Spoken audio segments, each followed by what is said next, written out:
دیکھیے، اطاعت کے دو پہلو ہیں، انفرادی اور اجتماعی۔ میری مراد کیا ہے؟ ان کی ریشو پروپورشن مختلف ہوگی۔ کوئی بہت آرگنائزڈ سوسائٹی ہے، اسٹیٹ کا کانسیپٹ ہے، اجتماعیت کا پلڑا بہت بھاری ہو جاتا ہے، انفرادیت بہت محدود ہو جاتی ہے۔ کوئی بڑی پریمیٹیو سی سوسائٹی ہے، آرگنائزڈ اسٹیٹ نہیں ہے، تو انفرادیت کا دائرہ وسیع ہوتا ہے، اجتماعیت محدود ہوتی ہے، ان ویریس پروپورشنز۔ لیکن پہلے ان کو آئیڈینٹیفائی کیجئے، اس سے میری مراد کیا ہے؟ ایک وہ اللہ کی اطاعت ہے کہ جو ایک انسان کے اپنے بس میں ہے، وہ کر سکتا ہے، چاہے بھوک آ جائے، فاقہ آ جائے، نقصان ہو جائے، جان کا اندیشہ ہو جائے، یہ کر سکتا ہے۔ ایک وہ اطاعت ہے جو کسی صورت کر ہی نہیں سکتا جب تک کہ اجتماعی ماحول نہ بدلے۔ کتنا ہی سنسیئر ہو، کتنا ہی نیک ہو، کتنا ہی فیصلہ کر لے، کر ہی نہیں سکتا، وہ اس کے ہاتھ میں ہے ہی نہیں۔ ایک ریاست ہے، آرگنائز اسٹیٹ ہے، اس کا لا ہے، آپ اس میں رہ رہے ہیں تو وہی قانون چلے گا، آپ کے بس میں نہیں ہے۔ آپ کا بیٹا فرض کیجئے خدا نخواستہ زنا کرے تو آپ اسے رجم نہیں کر سکتے، چاہے آپ کا بیٹا ہے۔ You have no power, no authority. آپ کا اپنا بیٹا اپنی بیٹی چوری کر لے، آپ ہاتھ نہیں کاٹ سکتے۔ مجھے یاد آ رہا ہے، لو ان فاطمہ بنت محمد سرقت، بالفرض ہی کہہ رہا ہوں نا میں بھی، مفروضے کے طور پر آپ نہیں ہاتھ کاٹ سکتے۔ ایک معاشرہ ہے جس کے اندر پوری معیشت جو ہے سود کے اوپر ہے، آپ سانس بھی نہیں لے سکتے کہ جو سود سے خالی ہو، امپاسبل۔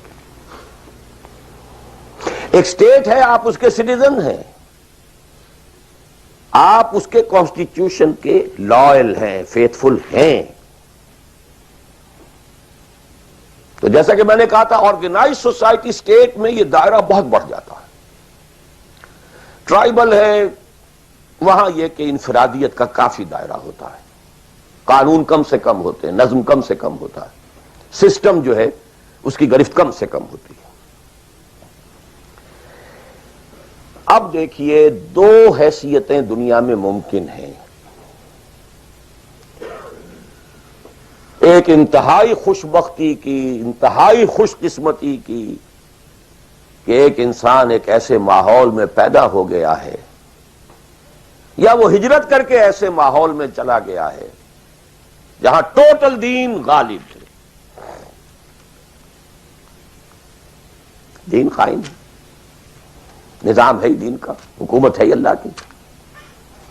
وہاں جا کر انسان کتنا how it is he will فیل،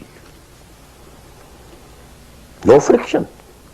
وہ بھی اللہ کی بندگی کرنا چاہتا ہے، ماحول بھی سازگار ہے، پورا نظام بھی اللہ کی بندگی پر ہے، پورا قانون بھی اللہ ہی کا نافذ ہے، پورا تعلیم کا ڈھانچہ بھی اللہ ہی کے ہدایت کے مطابق ہے، تمام ذرائع ابلاغ سے بھی اسی کے مطابق چیزیں ہیں جو نشر ہو رہی ہیں، آڈیو ویژول سب کچھ۔ انتہائی خوش قسمتی، موسٹ فارچونیٹ کہ ایک انسان ایسے ماحول میں ہو۔ لیکن فرض کیجئے کہ وہ ایسے ماحول میں ہے جہاں اللہ کا دین غالب نہیں، بہت محدود سا حصہ ہے جس میں وہ اللہ کا حکم مان سکتا ہے، نماز وہ پڑھ سکتا ہے، روزہ رکھ سکتا ہے، کوئی نہیں روکتا۔ اسرائیل میں بھی جا کے پڑھ لیجئے نماز اور روزہ، امریکہ میں کر لیجئے، بھارت میں کر لیجئے، کوئی نہیں روکتا، نو ویئر۔